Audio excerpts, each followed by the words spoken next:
Hey everybody, Scoutcrafter here again. It's Friday, TGIF. I guess you didn't think you'd be hearing that for a while, but I told you I would eventually throw some different videos in here and there. And today we're at the Frank Brush Barn out in Smithtown, Long Island, and we're here for the Long Island Tool Meet that takes place every other month.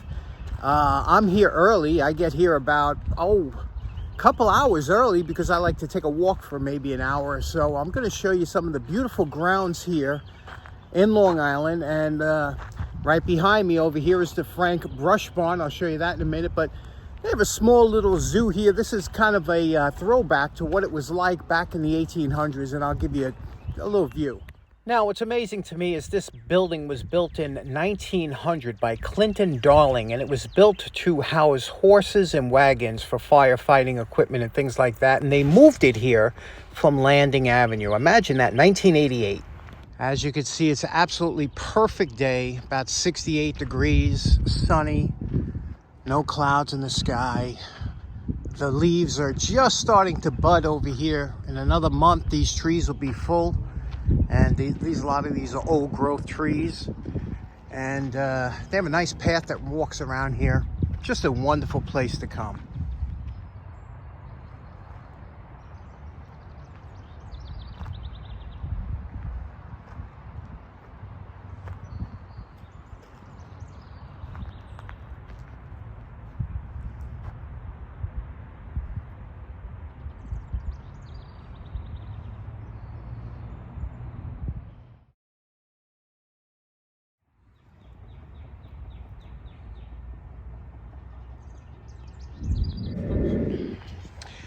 Okay, now guys, it's just starting to set up. We're just coming in.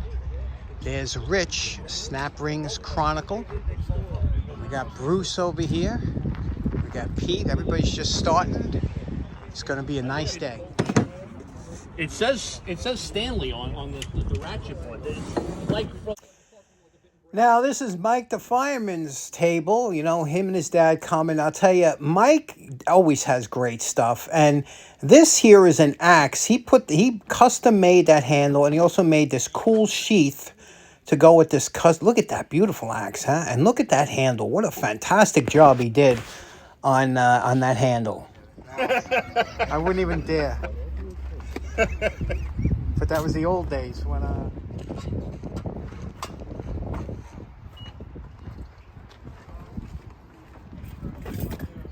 I mean, just the remote. Wow. It's like a TV remote. There's so many buttons on it. what table is this one? So, yeah. Ramel. Look at this. NOS. New Old Stock. My good buddy George had some great stuff. He had this Link NOS in the box gasoline blowtorch. You never see them around. Roger, Mike coming tonight? He should be here by now. Well, you know the traffic. Oh, yeah. I got Coming to hammered. Kings Park was ridiculous. I got hammered with... Look at the size of that crowbar. Requirement for the, for the lungs. They go. Yeah, little cups on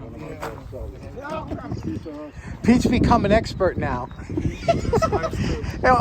Over the last 6 months, he went from not knowing what he has to knowing Hemmings. Just come and go. Hey, that's a Snap Ring Chronicles ratchet if ever I saw one. Dial Rain. Mike gave me this beautiful Hemingway 42. He actually found on the side of the road. Isn't that beautiful? From Mike. I know you're interested in this last one.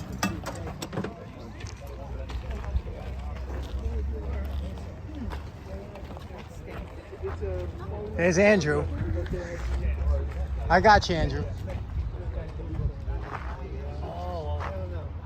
Always like the transitional You know what I use? I have square.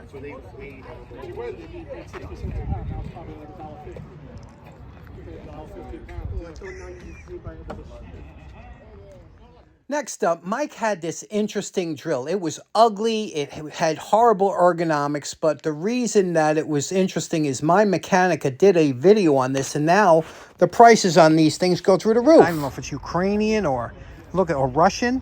Yeah. It could be Russian, but it's a good thing I stopped buying tools. But here's what I wound up, came following home from gifts from some of the friends there who are also viewers of the channel. First of all, we got these nice little clamps here from Rich. You might know him better as Snap Ring Chronicles. He always has great stuff on his channel for ratchets and everything else. We got Bruce, gave me a great T9 bulb, which are hard to find this size. 8-inch circle line, very nice. John gave me this great Eagle lock, but look at that key. Is that key not spectacular? Can you see it? The Eagle Lock Company out of Terryville, Connecticut. What a beautiful lock and key, isn't it? And brass, of course. Next up, we have, this came from Pete, along with some other stuff that I picked up, but Pete gave this. He wanted to see, he thought this would be fun for the show. He saw me eyeballing it. I love these type of drills because this was like a transitional era. It was a big blocky drill. There's a lot of history with this drill. They used to make all kinds of accessories to go with this. In fact, they called it a power unit. You see, it's not even a drill. We'll talk more about this. But what a great, this thing's crazy cool because it's from that era. Then our good buddy Andrew, you know, Andrew gave me the Streak Glow light for anything that's, this is like a neon, see? Neon tubes, but we're gonna hook this up. It's meant to go under your vehicle and stuff like that. But he also gave me this, which I thought was really cool. This came from my area. Check this. I think you're gonna find this cool too, because if I do, I know you do. This here, Kaplan Chrysler Plymouth Incorporated on Northern Boulevard. This was a bill of sale in 1968. You see that? April 15th, tax day, for a 1968 Plymouth Valiant 100. It was brand new. There's the serial number, and this is what it cost. Now, anybody that buys a car today, you know, comes with a packet of, this was just like if you were buying anything else. Here's your receipt. And it was $2,518 for a brand new 1968 Plymouth Valiant 100. And here was the accessories, the color XX1, the trim L4T, and 224 cubic inch and 225, that's a 6-cylinder, auto tranny, AM radio, power steering, lap belt. A lap belt was, I guess, listed as an option. 6.50 BSW, tires and wheel covers. Isn't that something? Paid April 15th, so, boy, that's just something. Isn't that cool? Andrew knew I would love that, so that was great. Then we got this from our good buddy Mike, you know, Mike and Roger, and Mike says he uses this as a test to see if they want to see if they watch the channel. He says, what makes this a Scoutcraft screwdriver? And of course, as he pointed out, it's because the flat side is flat with the blade and you're not resting on the diamond, so you can use this as a pry bar. Really nice. This is a Vaco. Very nice one. And one last item before I show you what we bought was this. This is great. Given to me by Anthony Sr. and Anthony Jr. Look at this fantastic bolt. This is huge, okay? We're going to talk about this, but this is a challenge bolt that they gave you, want to see done. You can see it's cement, so this is an industrial bolt, one of the biggest I have, if not the biggest, definitely the longest. I don't know if it's the widest, but unbelievable bolt. It's got to be all of 1.25 inches or something in diameter. Very cool, very heavy, but we're going to talk about that when we clean it up. And this is what I bought. Tell me I wasn't good. To only buy 4 items at that fantastic show. 2 of them I got from Mike. I got this one here. This is just, this thing was screaming for a cleanup. What a nice pair of dividers. These are early too. So, and they work, you know, but we'll clean these up. We'll do these up right. Whoever had it was K. If that's KM, then that was a W stamp upside down, I think. But really nice, huh? These. And then also from Mike was this unusual wrench. And this one here is a tough one because I just want to get this. I can't do a over-the-top restoration because remember, collectible tools, we don't do that. But this here has a patent date on here, and there's some lettering up here, but there is a patent date up here of, I believe, 18, here we go, 1894. I don't know if you could, can you see that, 1894? So, I don't know if that's a production date, patent date, but look at this interesting wrench, and how this works. A little wedge goes up and down, right?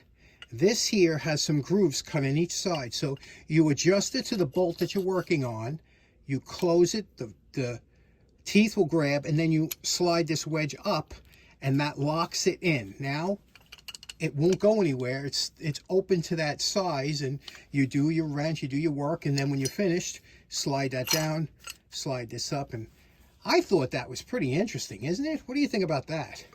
Next, from Mike, look at this. I'm a big Tremo wrench fan. This has to be one of the nicest Tremos I've ever seen. I know John Fix does a lot, likes Tremos too. This one here is a Tremo 12. The wood handle is solid, beautiful, and I've never seen a wrench so pristine that's not like, look, I know, forget the surface rust. Here's what you look at, right? The first thing you look at is the jawline. Look how crisp and clean that jawline is. This thing, I don't know if this thing was ever used. Just beautiful. And yeah, it's got some, you know, they would call this boxware if it was NOS, but look how nice the Tremo made some of the most beautiful wrenches. And, oh God, this is a gem, isn't it? Tremont Manufacturing, Roxbury, Massachusetts. Just beautiful. So, got that. Again, $5, $5, $5. And lastly, for another 1945 Ames World War II from Pete. Great little shovel. It's frozen. We'll work on that. Let me know what you'd like to see done. How cool are these? Okay, so in closing, I'm sorry, obviously I didn't have any time to edit this. This is just shot today, and I'm putting it out tomorrow, so I don't have any time to really do any editing and whatever, so it's just a quick production. For some of you that were longing for an extra video during the week, here we go. We have some more interesting road trip videos coming up, but Wednesday will be our normal videos. Let me know what you think about what I picked up, what you'd like to see done. Thanks so much for tuning in. Have a great weekend, and we will see you again very shortly. Take care now. Bye-bye. By the way, Lucky wanted to say hello. He's going to be released soon. Look how good he is, huh? Look how healthy he looks. What a great animal this was. It was my pleasure to host him for the winter, and now he'll be free in a little while, so he's just, he's all psyched to be getting out soon. What a great little mouse he's been.